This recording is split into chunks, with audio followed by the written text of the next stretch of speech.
Organizational Techno-Structural Interventions. Structural Interventions.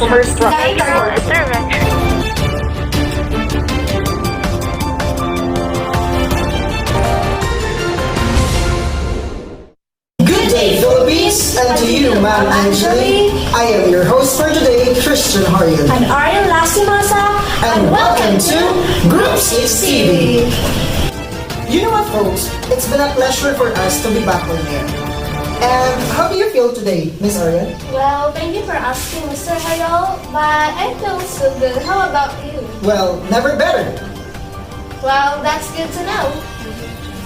Well, anyway, Christine, I have something to ask you. So, do you have any idea about Techno-Structural Intervention? Well, you know what, Miss Arianne? I have a lot of ideas about that.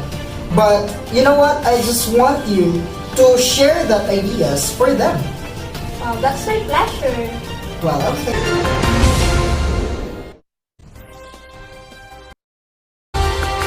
In this chapter, we will be discussing Techno-Structural Intervention. Then what is it? Techno-Structural Intervention enhances the organization's effectiveness through the improvement of technology and the structure. So the goal of Techno-Structural Intervention is to increase the productivity and the efficiency of an organization. Moreover, this can be classified into three general groupings. First is the organizational design structure that will be discussed by Mr. JARIOL, Ms. LIMPAG, and Mr. LERIO. Second is the involvement of employee that will be discussed by Ms. LACAD, and the last one is the work design that will be discussed by Ms. LANGITA. We are now about the organizational groups. Number 1, functional structure. What it is? A structure used to organize workers. They are grouped based on their specific skills and knowledge. It vertically structures each department with roles from the president to finance and sales departments, to customer service, to employees assigned to one product or service. Second one, division structure. It is a system in which a company segments its employees based on products or markets, as opposed to their job roles. Some companies have marketing, sales, and communication departments, while a divisional organization has trams dedicated to a specific region or product. Another one is matrix structure. Matrix structure is a combination of two or more types of organizational structures. It is a way of arranging your business so that you set up reporting relationships as a grid or a matrix rather than a traditional hierarchy. We are now going to process organizational structure. It is designed around the end-to-end flow of different processes such as research and development, customer acquisition, and order fulfillment. Unlike a strictly functional structure, a process-based structure considers not only the activities employees perform, but also how those different activities interact with one another. In order to fully understand the diagram below, you need to look at it from left to right. The customer acquisition process can start until you have a fully developed product to sell. By the same token, the order fulfillment process can start until customers have been acquired and there are products orders. So the fifth one, customer organizational structure. It is the hierarchy and roles that a company establishes within its customer service department.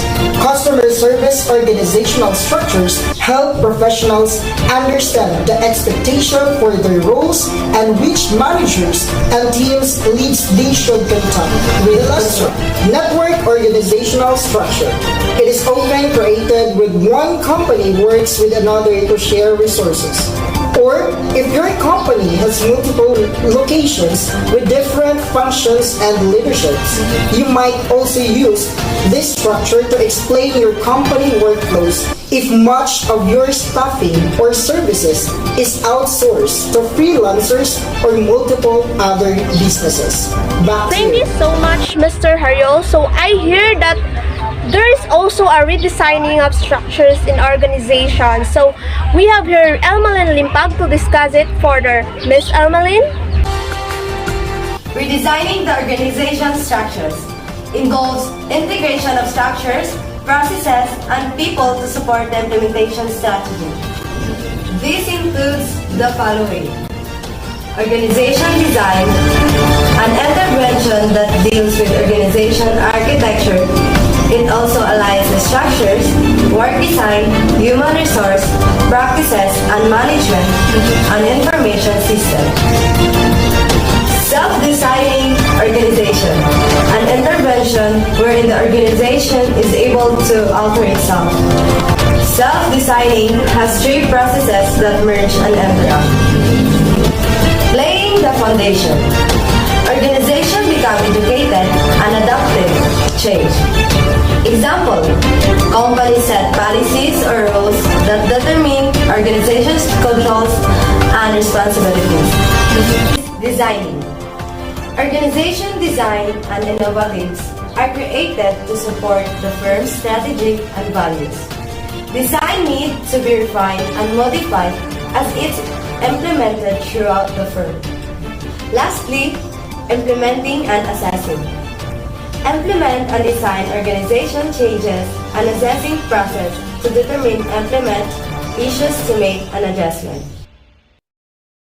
Thank you so much, ELMALINE, for the discussion. So I heard that you're talking about downsizing as part of your topic. So I just want to hear it from Mr. LERIO. So Mr. LERIO, can you please explain it for us? Okay, let's move up to downsizing. Downsizing, changing the structure of an organization to reduce its size either by decreasing employees or by reducing organizational units or managerial level. It may have a negative effects such as creating anxiety among employees about their employment and status in company, decreasing motivation and productivity.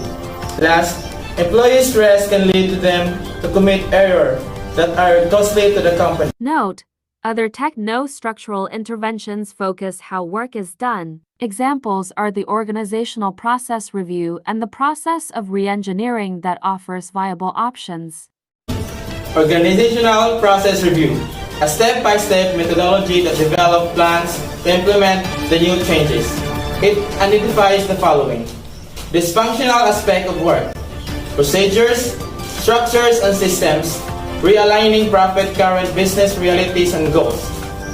Process reengineering entails radically redesigning how subunits work and how they work together to achieve cooperation and coordination of tasks. This helps to achieve improvement in crucial aspects like quality and good results.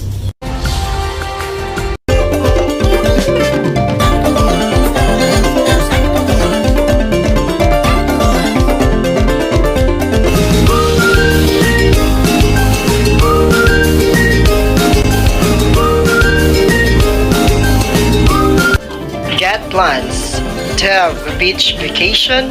Try our new orange juice. Tamang tamis, sobrang sarap, so refreshing.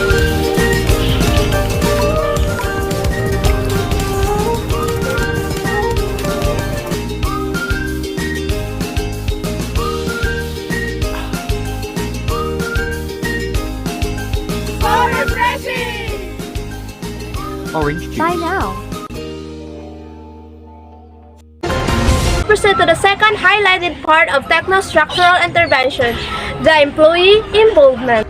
We are now tackling employee involvement. Employee involvement is a powerful behavioral tool for managing the industrial relations system, a system of communication and calculation, either formal and informal. Employee involvement has four interdependent elements. We have power, information, knowledge and skills, and rewards. Employee involvement also includes interventions. 1. Parallel structures. 2. HIO High Involvement Organization. 3. TQM Total Quality Management. Parallel structures involve member in resolving ill-defined complex problems, building adaptability into bureaucratic organization.